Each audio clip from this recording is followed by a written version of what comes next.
कोल्हापूरमध्ये सत्ताधारी आणि विरोधकांमध्ये चांगलीच जुंपली आहे। पालिकेची प्रभाग रचना जाहीर होताच वाद उफाळून आला।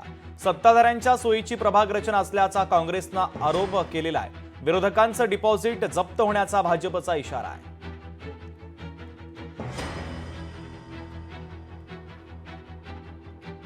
आज या ठिकाणी जर प्रभाग रचना चुकीच्या पद्धतीनं आखली गेली असेल, सत्तेचा गैरवापर करून या ठिकाणी जर अशा पद्धतीने केले असेल, जिल्हा परिषदमध्ये आपण पाहिलं असेल, सर्किट बेंचला पहिलंच आपण या ठिकाणी रीट पिटिशन दाखल केलेलं आहे आणि अशाच पद्धतीने जर यामध्ये आम्ही आक्षेप तर नोंदवणारच, त्याच्यावर रितसर हरकती घेणारच, पण तीव्रपणे याला विरोध करून आज सर्किट बेंचच्या समोर आम्ही गेलोय। त्याच पद्धतीनं महानगरपालिकेत सुद्धा जर आमच्यावर अत्याचार आणि अन्याय होत असेल आणि आपल्या पद्धतीनं त्यांनी सोयीनुसार केले असतील तर आम्ही याच्यावर हरकत घेऊन या ज्या नैसर्गिक न्याय तत्वानुसार यांना हे करायला लावणार।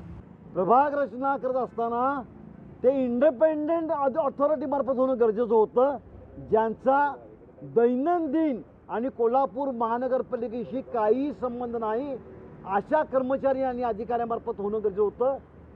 मला असा संशय आहे की सध्या महाराष्ट्रामध्ये वेगळी राजकीय परिस्थिती आहे, त्यामुळं त्या लोकांना सूट होईल अशा प्रकारे प्रभाग रचना झाली आहे का, अशा प्रकारची चर्चा खालच्या आवाजामध्ये शहरामध्ये जोरात चालू आहे।